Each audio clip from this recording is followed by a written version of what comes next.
नमस्कार, आप देख रहे हैं इंडिया न्यूज और मैं हूं आपके साथ दीप्ति द्विवेदी। बुलेटिन की शुरुआत करेंगे, लेकिन उससे पहले आपको सीधे लिए चलते हैं। पीएम मोदी मन की बात कर रहे हैं। के साथ नए प्रेरक उदाहरणों के साथ नए नए संदेशों को समेटते हुए एक बार फिर मैं आपसे मन की बात करने आया हूं।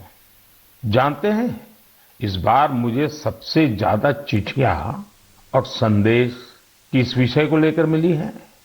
ये विषय ऐसा है जो इतिहास, वर्तमान और भविष्य तीनों से जुड़ा हुआ है। मैं बात कर रहा हूं देश को मिले नए प्रधानमंत्री संग्रहालय की। इस 14 अप्रैल को बाबा साहब आम्बेडकर की जन्म जयंती पर प्रधानमंत्री संग्रहालय का लोकार्पण हुआ है। इसे देश के नागरिकों के लिए खोल दिया गया है। एक श्रोता है श्रीमान सार्थक जी। सार्थक जी गुरुग्राम में रहते हैं और पहला मौका मिलते ही वो प्रधानमंत्री संग्रहालय देख आए हैं। सार्थक जी ने नमो ऐप पर जो संदेश मुझे लिखा है वह बहुत इंटरेस्टिंग है। उन्होंने लिखा है कि वो बरसों से न्यूज चैनल देखते हैं, अखबार पढ़ते हैं, सोशल मीडिया से भी कनेक्टेड हैं। इसलिए उन्हें लगता था कि उनकी जनरल नॉलेज काफी अच्छी होगी। लेकिन जब वे पीएम संग्रहालय गए तो उन्हें बहुत हैरानी हुई। उन्हें महसूस हुआ कि वे अपने देश और देश का नेतृत्व करने वालों के बारे में काफी कुछ जानते ही नहीं हैं। उन्होंने पीएम संग्रहालय की कुछ ऐसी चीजों के बारे में लिखा है जो उनकी जिज्ञासा को और बढ़ाने वाली थी। जैसे उन्होंने लाल बहादुर शास्त्री जी का वो चरखा देखकर बहुत खुशी हुई जो उन्हें ससुराल से उपहार में मिला था। उन्होंने शास्त्री जी की पासबुक भी देखी और यह भी देखा कि उनके पास कितनी कम बचत थी। सार्थक जी ने लिखा है कि उन्हें यह भी नहीं पता था कि मोरारजी भाई देसाई स्वतंत्रता संग्राम में शामिल होने से पहले गुजरात में डिप्टी कलेक्टर थे। प्रशासनिक सेवा में उनका एक लंबा कैरियर रहा था। सार्थक जी चौधरी चरण सिंह जी के विषय में वो लिखते हैं कि उन्हें पता ही नहीं था कि जमींदारी उन्मूलन के क्षेत्र में चौधरी चरण सिंह जी का बहुत बड़ा योगदान था। इतना ही नहीं, वे आगे लिखते हैं, जब लैंड रिफॉर्म के विषय में वहां मैंने देखा कि श्रीमान PV Narasimha Rao ji land reform के काम में बहुत गहरी रुचि लेते थे। सार्थक जी को भी इस म्यूजियम में आकर ही पता चला कि चंद्रशेखर जी ने 4000 किलोमीटर से अधिक पैदल चलकर ऐतिहासिक भारत यात्रा की थी। उन्होंने जब संग्रहालय में उन चीजों को देखा जो अटल जी उपयोग करते थे, उनके भाषणों को सुना, तो वो गर्व से भर उठे थे। सार्थक जी ने यह भी बताया कि इस संग्रहालय में महात्मा गांधी, सरदार पटेल, डॉक्टर आम्बेडकर, जयप्रकाश नारायण और हमारे प्रधानमंत्री पंडित जवाहरलाल नेहरू के बारे में भी बहुत ही रोचक जानकारियां हैं। साथियों, देश के प्रधानमंत्रियों के योगदान को याद करने के लिए आजादी के अमृत महोत्सव से अच्छा समय और क्या हो सकता है। देश के लिए यह गौरव की बात है कि आजादी का अमृत महोत्सव एक जन आंदोलन का रूप ले रहा है। इतिहास को लेकर लोगों की दिलचस्पी काफी बढ़ रही है और ऐसे में पीएम म्यूजियम युवाओं के लिए भी आकर्षण का केंद्र बन रहा है, जो देश की अनमोल विरासत से उन्हें जोड़ रहा है। वैसे साथियों, जब म्यूजियम के बारे में आपसे इतनी बातें हो रही हैं, तो मेरा मन किया कि मैं भी आपसे कुछ सवाल करूं। देखते हैं आपकी जनरल नॉलेज क्या कहती है, आपको कितनी जानकारी है। मेरे नौजवान साथियों, आप तैयार हैं? कागज कलम हाथ में ले लिया? अभी मैं आपसे जो पूछने जा रहा हूं, आप उनके उत्तर नमो ऐप या सोशल मीडिया पर #म्यूजियम क्विज के साथ शेयर कर सकते हैं और जरूर करें। मेरा आपसे आग्रह है कि आप इन सभी सवालों का जवाब जरूर दें। इससे देश भर के लोगों में म्यूजियम को लेकर दिलचस्पी और बढ़ेगी। क्या आप जानते हैं कि देश के किस शहर में एक प्रसिद्ध रेल म्यूजियम है, जहां पिछले 45 वर्षों से लोगों को भारतीय रेल की विरासत देखने का मौका मिल रहा है। मैं आपको एक और क्लू देता हूं। आप यहां Fairy Queen, saloon of Prince of Wales से लेकर फायरलेस स्टीम लोकोमोटिव ये भी देख सकते हैं। क्या आप जानते हैं कि मुंबई में वो कौन सा म्यूजियम है जहां हमें बहुत ही रोचक तरीके से करेंसी का इवोल्यूशन देखने को मिलता है? यहां ईसा पूर्व 6ठी शताब्दी के सिक्के मौजूद हैं, तो दूसरी तरफ ई मनी भी मौजूद है। तीसरा सवाल, विरासत ए खालसा इस म्यूजियम से जुड़ा है। क्या आप जानते हैं ये म्यूजियम पंजाब के किस शहर में मौजूद है? पतंगबाजी में तो आप सबको बहुत आनंद आता ही होगा। अगला सवाल इसी से जुड़ा है। देश का एकमात्र काइट म्यूजियम कहां है?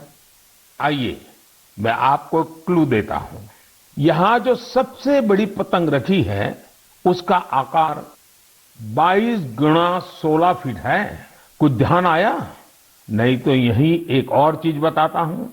यह जिस शहर में है उसका बापू से विशेष नाता रहा है। बचपन में डाक टिकटों के संग्रह का शौक किसे नहीं होता, लेकिन क्या आपको पता है कि भारत में डाक टिकट से जुड़ा नेशनल म्यूजियम कहाँ है? मैं आपसे एक और सवाल करता हूं।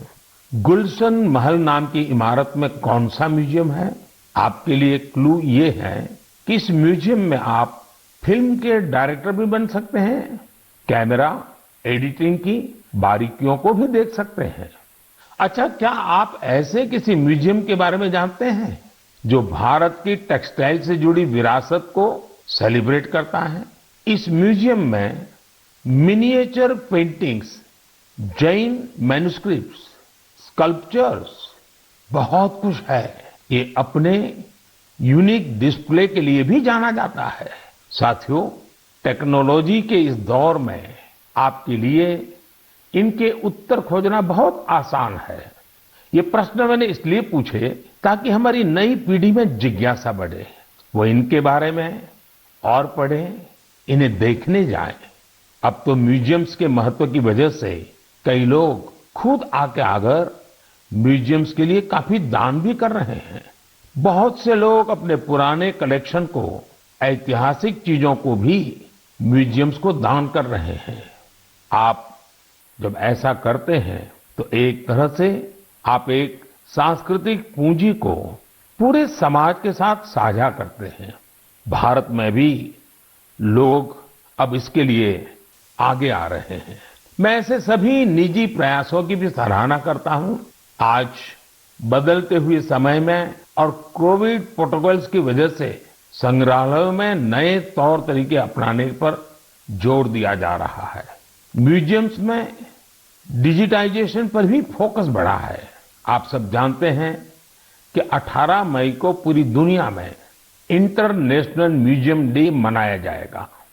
इसे देखते हुए अपने युवा साथियों के लिए मेरे पास एक आइडिया है। क्यों ना आने वाली छुट्टियों में आप अपने दोस्तों की मंडली के साथ किसी स्थानीय म्यूजियम को देखने जाएं। आप अपना अनुभव #म्यूजियम मेमोरीज के साथ जरूर साझा करें। आपके ऐसा करने से दूसरों के मन में भी संग्रहालयों को लेकर जिज्ञासा जगेगी। मेरे प्यारे देशवासियों, आप अपने जीवन में बहुत से संकल्प लेते होंगे, उन्हें पूरा करने के लिए परिश्रम भी करते होंगे साथियों, लेकिन हाल ही में मुझे एक ऐसे संकल्प के बारे में पता चला जो वाकई बहुत अलग था, बहुत अनोखा था। इसलिए मैंने सोचा कि इसे मन की बात के श्रोताओं को जरूर शेयर करूं। साथियों, क्या आप सोच सकते हैं कि कोई अपने घर से ये संकल्प लेकर निकले कि वो आज दिन भर पूरा शहर घूमेगा और एक भी पैसे का लेन देन कैश में नहीं करेगा, नकद में नहीं करेगा। है ना ये दिलचस्प संकल्प? दिल्ली की 2 बेटियां सागरिका और प्रेक्षा ने ऐसे ही कैशलेस डे आउट का एक्सपेरिमेंट किया। सागरिका और प्रेक्षा दिल्ली में जहां भी गई उन्हें डिजिटल पेमेंट की सुविधा उपलब्ध हो गई। यूपीआई, क्यूआर कोड की वजह से उन्हें कैश निकालने की जरूरत ही नहीं पड़ी। यहां तक कि स्ट्रीट फूड और रेहड़ी पटरी की दुकानों पर भी ज्यादातर जगह उन्हें ऑनलाइन ट्रांजैक्शन की सुविधा मिली। साथियों, कोई सोच सकता है कि दिल्ली है, मेट्रो सिटी है, वहां ये सब होना आसान है। लेकिन अब ऐसा नहीं है कि यूपीआई का ये प्रसार केवल दिल्ली जैसे बड़े शहरों तक ही सीमित है। एक मैसेज मुझे गाजियाबाद से आनंदिता त्रिपाठी का भी मिला है। आनंदिता पिछले सप्ताह अपने पति के साथ नॉर्थ ईस्ट घूमने गई थी। उन्होंने असम से लेकर मेघालय और अरुणाचल प्रदेश के तवांग तक की अपनी यात्रा का अनुभव मुझे बताया। आपको भी ये जानकर सुखद हैरानी होगी कि कई दिन की इस यात्रा में दूर दराज इलाकों में भी उन्हें कैश निकालने की जरूरत ही नहीं पड़ी। जिन जगहों पर कुछ साल पहले तक इंटरनेट की अच्छी सुविधा भी नहीं थी, वहां भी अब यूपीआई से पेमेंट की सुविधा मौजूद है। सागरिका, प्रेक्षा और आनंदिता के अनुभवों को देखते हुए मैं आपसे भी आग्रह करूंगा कि कैशलेस डे आउट का एक्सपेरिमेंट करके देखें। जरूर करें। साथियों, पिछले कुछ सालों में भीम यूपीआई तेजी से हमारी इकोनॉमी और आदतों का हिस्सा बन गया है। अब तो छोटे छोटे शहरों में और ज्यादातर गांवों में भी लोग यूपीआई से ही लेन देन कर रहे हैं। डिजिटल इकोनॉमी से देश में एक कल्चर भी पैदा हो रहा है। गली नुक्कड़ की छोटी छोटी दुकानों में डिजिटल पेमेंट होने से उन्हें ज्यादा से ज्यादा ग्राहकों को सर्विस देना आसान हो गया है। उन्हें अब खुले पैसों की भी दिक्कत नहीं होती। आप भी यूपीआई की सुविधा को रोजमर्रा के जीवन में महसूस करते होंगे। कहीं भी गए, कैश ले जाने का, बैंक जाने का, एटीएम खोजने का झंझट ही खत्म। मोबाइल से ही सारे पेमेंट हो जाते हैं। लेकिन क्या आपने कभी सोचा है कि आपके इन छोटे छोटे ऑनलाइन पेमेंट से देश में कितनी बड़ी डिजिटल इकोनॉमी तैयार हुई है? इस समय हमारे देश में करीब 20,000 करोड़ रुपए के ट्रांजैक्शन हर दिन हो रहे हैं। पिछले मार्च के महीने में तो यूपीआई ट्रांजैक्शन करीब 10 लाख करोड़ रुपए तक पहुंच गया। इससे देश में सुविधा भी बढ़ रही है और ईमानदारी का माहौल भी बन रहा है। अब तो देश में फिनटेक से जुड़े कई नए स्टार्टअप भी आगे बढ़ रहे हैं। मैं चाहूंगा कि अगर आपके पास भी डिजिटल पेमेंट और स्टार्टअप इकोसिस्टम की इस ताकत से जुड़े अनुभव है तो उन्हें साझा करिए। आपके अनुभव दूसरे कई और देशवासियों के लिए प्रेरणा बन सकते हैं। मेरे प्यारे देशवासियों, टेक्नोलॉजी की ताकत कैसे सामान्य लोगों का जीवन बदल रही है, ये हमें हमारे आसपास लगातार नजर आ रहा है। टेक्नोलॉजी ने एक और बड़ा काम किया है। ये काम है दिव्यांग साथियों की असाधारण क्षमताओं का लाभ देश और दुनिया को दिलाना। हमारे दिव्यांग भाई बहन क्या कर सकते हैं, ये हमने टोक्यो पैरालंपिक्स में देखा है। खेलों की तरह ही आर्ट्स, एकेडमिक्स और दूसरे कई क्षेत्रों में दिव्यांग साथी कमाल कर रहे हैं। लेकिन जब इन साथियों को टेक्नोलॉजी की ताकत मिल जाती है तो ये और भी बड़े मुकाम हासिल करके दिखाते हैं। इसलिए देश आजकल लगातार संसाधनों और इंफ्रास्ट्रक्चर को दिव्यांगों के लिए सुलभ बनाने के लिए लगातार प्रयास कर रहा है। देश में ऐसे कई स्टार्टअप्स और संगठन भी हैं जो इस दिशा में प्रेरणादायी काम कर रहे हैं। ऐसी एक संस्था है voice of specially abled people. ये संस्था असिस्टिव टेक्नोलॉजी के क्षेत्र में नए अवसरों को प्रमोट कर रही है। जो दिव्यांग कलाकार हैं उनके काम को दुनिया तक पहुंचाने के लिए भी एक इनोवेटिव शुरुआत की गई है। Voice of specially abled people के इन कलाकारों की पेंटिंग्स, इसकी डिजिटल आर्ट गैलरी तैयार की है। दिव्यांग साथी किस तरह असाधारण प्रतिभाओं के धनी होते हैं और उनके पास कितनी असाधारण क्षमताएं होती हैं, ये आर्ट गैलरी इसका एक उदाहरण है। दिव्यांग साथियों के जीवन में कैसी चुनौतियां होती हैं, उनसे निकलकर वो कहां तक पहुंच सकते हैं, ऐसे कई विषयों को इन पेंटिंग्स में आप महसूस कर सकते हैं। आप भी अगर किसी दिव्यांग साथी को जानते हैं, उनकी टैलेंट को जानते हैं, तो डिजिटल टेक्नोलॉजी की मदद से उसे दुनिया के सामने ला सकते हैं। जो दिव्यांग साथी हैं, वो भी इस तरह के प्रयासों से जरूर जुड़े। मेरे प्यारे देशवासियों, देश के ज्यादातर हिस्सों में गर्मी बहुत तेजी से बढ़ रही है। बढ़ती हुई ये गर्मी पानी बचाने की हमारी जिम्मेदारी को भी उतना ही बढ़ा देती है। हो सकता है कि आप अभी जहां हो वहां पानी पर्याप्त मात्रा में उपलब्ध हो, लेकिन आपको उन करोड़ों लोगों को भी हमेशा याद रखना है जो जल संकट वाले क्षेत्रों में रहते हैं, जिनके लिए पानी की एक एक बूंद अमृत के समान होती है। साथियों, इस समय आजादी के 75वें साल में आजादी के अमृत महोत्सव में देश जिन संकल्पों को लेकर आगे बढ़ रहा है, उनमें जल संरक्षण भी एक है। अमृत महोत्सव के दौरान देश के हर जिले में 75 अमृत सरोवर बनाए जाएंगे। आप कल्पना कर सकते हैं कि कितना बड़ा अभियान है। वो दिन दूर नहीं जब आपके अपने शहर में 75 अमृत सरोवर होंगे। मैं आप सभी से और खासकर युवाओं से चाहूंगा कि वो इस अभियान के बारे में जानें और इसकी जिम्मेदारी भी उठाएं। अगर आपके क्षेत्र में स्वतंत्रता संग्राम से जुड़ा कोई इतिहास है, किसी सेनानी की स्मृति है, तो उसे भी अमृत सरोवर से जोड़ सकते हैं। वैसे मुझे यह जानकर बहुत अच्छा लगा कि अमृत सरोवर का संकल्प लेने के बाद कई स्थलों पर इस पर तेजी से काम शुरू हो चुका है। मुझे यूपी के रामपुर की ग्राम पंचायत पटवाई के बारे में जानकारी मिली है। वहां पर ग्राम सभा की भूमि पर एक तालाब था, लेकिन वो गंदगी और कूड़े के ढेर से भरा हुआ था। पिछले कुछ हफ्तों में बहुत मेहनत करके स्थानीय लोगों की मदद से, स्थानीय स्कूली बच्चों की मदद से उस गंदे तालाब का कायाकल्प हो गया है। अब उस सरोवर के किनारे रिटेनिंग वॉल, चार दीवारी, फूड कोर्ट, फव्वारे और लाइटिंग भी न जाने क्या क्या व्यवस्थाएं की गई हैं। मैं रामपुर की पटवाई ग्राम पंचायत को, गांव के लोगों को, वहां के बच्चों को इस प्रयास के लिए बहुत बहुत बधाई देता हूं।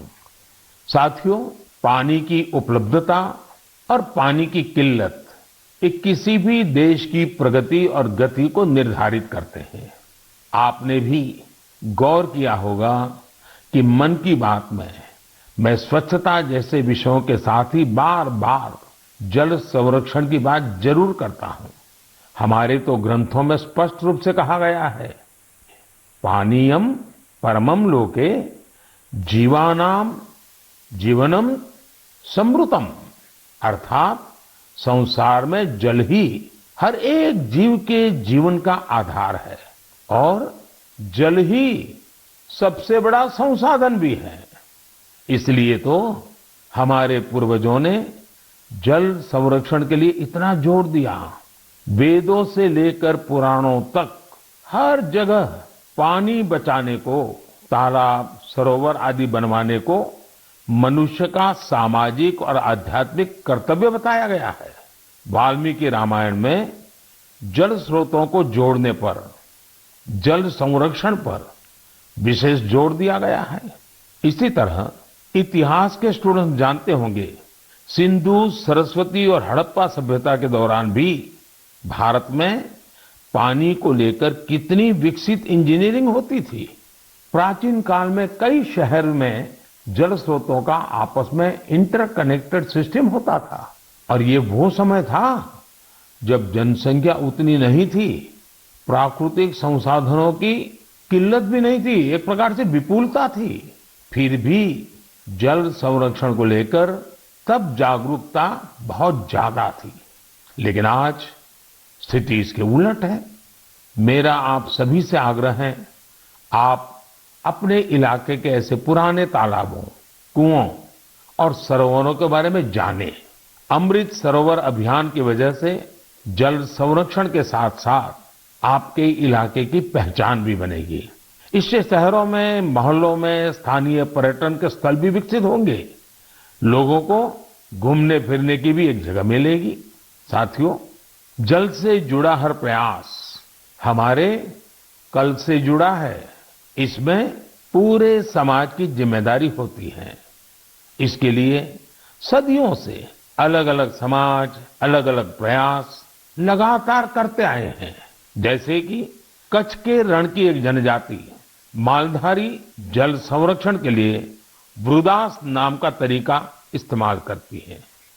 इसके तहत छोटे कुएं बनाए जाते हैं और उसके बचाव के लिए आसपास पेड़ पौधे लगाए जाते हैं। इसी तरह मध्य प्रदेश की भील जनजाति ने अपनी एक ऐतिहासिक परंपरा हलमा को जल संरक्षण के लिए इस्तेमाल किया।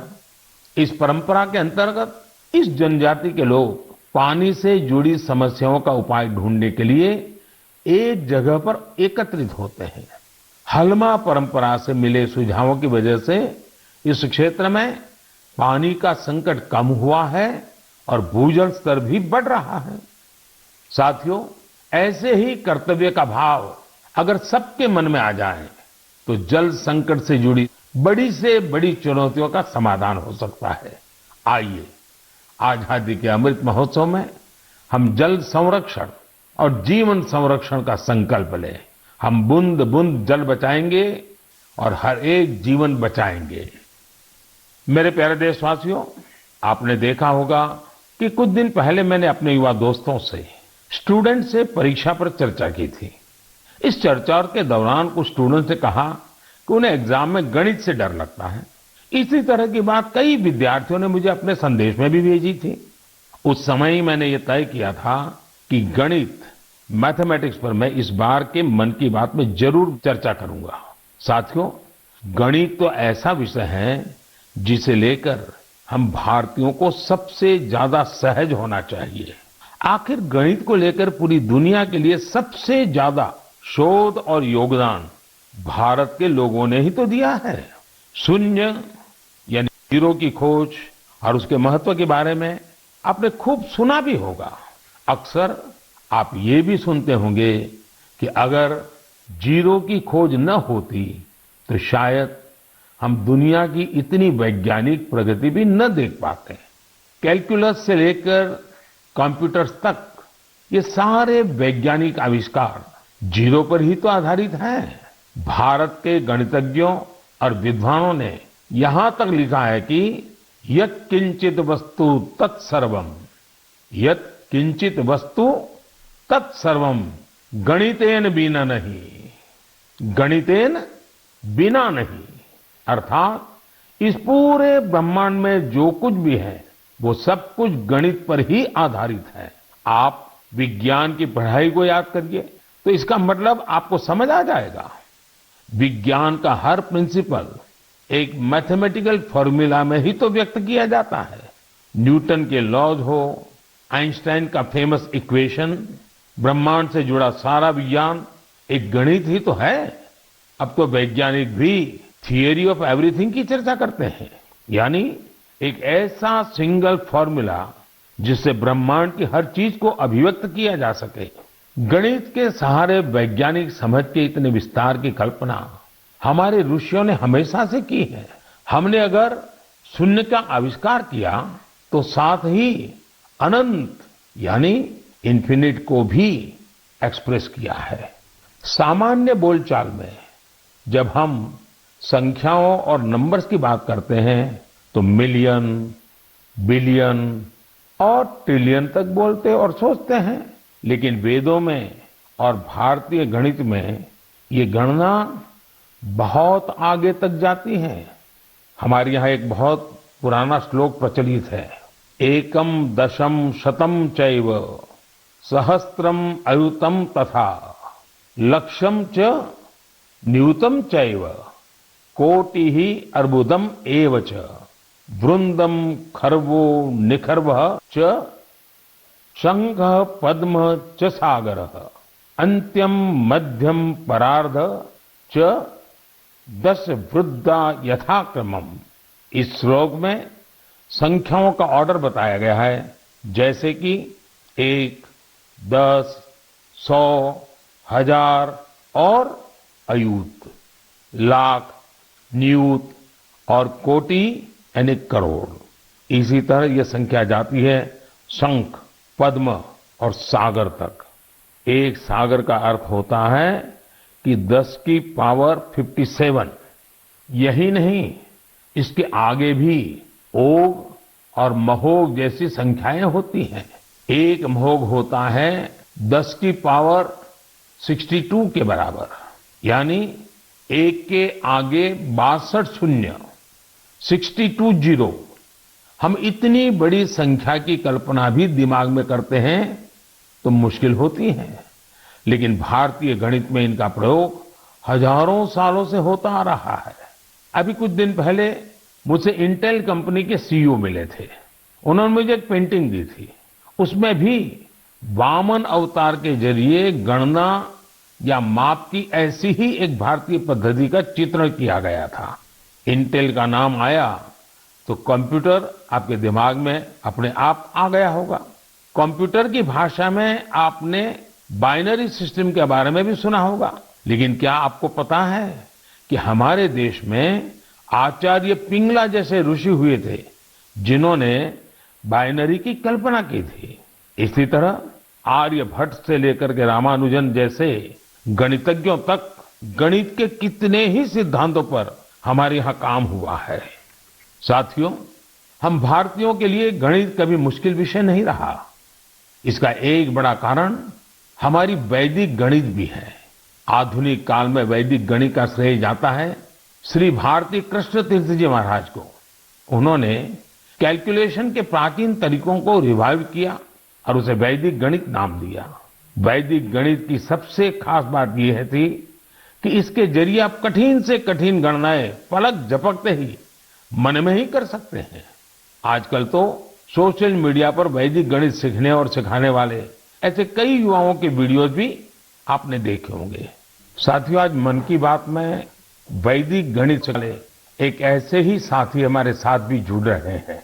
ये साथी हैं कोलकाता के गौरव टेकरीवाल जी, और वो पिछले 2-2.5 दशक से वैदिक मैथमेटिक्स इस मूवमेंट को बड़े समर्पित भाव से आगे बढ़ा रहे हैं। आइए उनसे ही कुछ बातें करते हैं।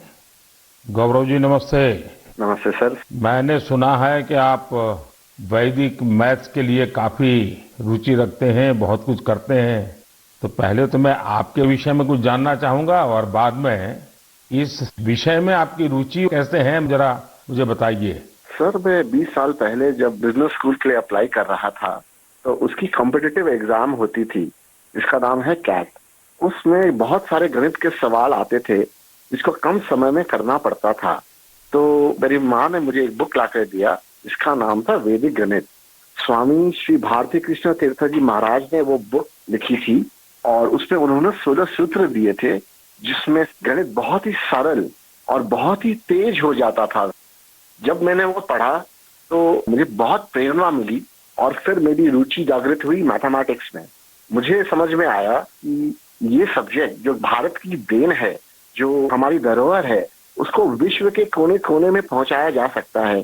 तब से मैंने इसको एक मिशन बनाया कि वैदिक गणित को विश्व के कोने कोने में पहुंचाया जाए, क्योंकि गणित की डर सर हर जन को सताती है और वैदिक गणित से सरल और क्या हो सकता है। गौरव जी, कितने सालों से आप इसमें काम कर रहे हैं? मुझे आज हो गए करीबन 20 साल सर, मैं उसमें ही लगा हुआ हूँ। और अवेयरनेस के लिए क्या करते हैं, क्या क्या प्रयोग करते हैं, कैसे जाते हैं लोगों के पास? हम लोग स्कूल्स में जाते हैं, हम लोग ऑनलाइन शिक्षा देते हैं हमारी संस्था का नाम है वैदिक मैथ्स फोरम इंडिया। उस संस्था के तहत हम लोग इंटरनेट के माध्यम से 24 घंटे वैदिक मैथ्स पढ़ाते हैं सर। गौरव जी, आप तो जानते हैं मैं लगातार बच्चों के साथ बातचीत करना पसंद भी करता हूं और मैं अवसर ढूंढता रहता हूं और एग्जाम वॉरियर से तो मैं बिल्कुल एक प्रकार से मैंने उसको इंस्टीट्यूशनलाइज कर दिया है। और मेरा भी अनुभव है कि ज्यादातर जब बच्चों से बात करता हूं तो गणित का नाम सुनते ही वो भाग जाते हैं। और तो मेरी कोशिश यही है कि ये बिना कारण जो एक हाव पैदा हुआ है उसको निकाला जाए, ये डर निकाला जाए। और छोटी छोटी टेक्निक जो परंपरा से है, क्योंकि भारत गणित के विषय में कोई नया नहीं है, शायद दुनिया में पुरातन परंपराओं में भारत के पास गणित की परंपरा रही है। तो एग्जाम वॉरियर को डर निकालना है तो आप क्या कहेंगे उनको? सर ये तो सबसे ज्यादा उपयोगी है बच्चों के लिए, क्योंकि एग्जाम का जो डर होता है, जो हवा हो गया है हर घर में, एग्जाम के लिए बच्चे ट्यूशन लेते हैं, पेरेंट्स परेशान रहते हैं, टीचर्स भी बहुत परेशान होते हैं। तो वैदिक गणित से ये सब छू मंतर हो जाता है। इस साधारण गणित की अपेक्षा में वैदिक गणित 1500% तेज है और इससे बच्चों में बहुत कॉन्फिडेंस आता है और दिमाग भी तेजी से चलता है। जैसे हम लोग वैदिक गणित के साथ योग भी इंट्रोड्यूस किए हैं, जिससे कि बच्चे अगर चाहे तो आंख बंद कर भी कैलकुलेशन कर सकते हैं वैदिक गणित पद्धति के द्वारा। वैसे ध्यान की जो परंपरा है उसमें भी इस प्रकार से गणित करना, वो भी ध्यान का एक प्राइमरी कोर्स भी होता है। Right sir. चलिए गौरव जी, बहुत अच्छा लगा मुझे और आपने मिशन बोर्ड में इस काम को उठाया है और विशेष करके आपकी माताजी ने एक अच्छे गुरु के रूप में आपको इस रास्ते पर ले गई और आज आप लाखों बच्चों को उस रास्ते पर ले जा रहे हैं। मेरी तरफ से आपको बहुत बहुत शुभकामनाएं। शुक्रिया सर, मैं आपका आभार व्यक्त करता हूँ सर कि वैदिक गणित को आपने महत्व दिया और मुझे चुना सर, तो वी आर वेरी थैंकफुल। बहुत बहुत धन्यवाद। नमस्कार। नमस्ते सर। साथियों, गौरव जी ने बड़े अच्छे तरीके से बताया कि वैदिक गणित कैसे गणित को मुश्किल से मजेदार बना सकता है। यही नहीं, वैदिक गणित से आप बड़ी बड़ी साइंटिफिक प्रॉब्लम्स भी सॉल्व कर सकते हैं। मैं चाहूंगा सभी माता पिता अपने बच्चों को वैदिक गणित जरूर सिखाएं। इससे उनका कॉन्फिडेंस तो बढ़ेगा ही, उनके ब्रेन की एनालिटिकल पावर भी बढ़ेगी। और हाँ, गणित को लेकर कुछ बच्चों में जो भी थोड़ा बहुत डर होता है, वो डर भी पूरी तरह समाप्त हो जाएगा। मेरे प्यारे देशवासियों, मन की बात में आज म्यूजियम से लेकर मैथ तक कई ज्ञानवर्धक विषयों पर चर्चा हुई। ये सब विषय आप लोगों के सुझावों से ही मन की बात का हिस्सा बन जाते हैं। मुझे आप इसी तरह आगे भी अपने सुझाव नमो ऐप और माय गॉव के जरिए भेजते रहिए। आने वाले दिनों में देश में ईद का त्योहार भी आने वाला है। 3 मई को अक्षय तृतीया और भगवान परशुराम की जयंती भी मनाई जाएगी। कुछ दिन बाद ही वैशाख बुद्ध पूर्णिमा का पर्व भी आएगा। ये सभी त्योहार संयम, पवित्रता, दान और सौहार्द के पर्व हैं। आप सभी को इन पर्वों की अग्रिम शुभकामनाएं। इन पर्वों को खूब उल्लास और सौहार्द के साथ मनाइए। इन सब के बीच आपको कोरोना से भी सतर्क रहना है। मास्क लगाना, नियमित अंतराल पर हाथ धुलते रहना, बचाव के लिए जो भी जरूरी उपाय है आप उनका पालन करते रहें।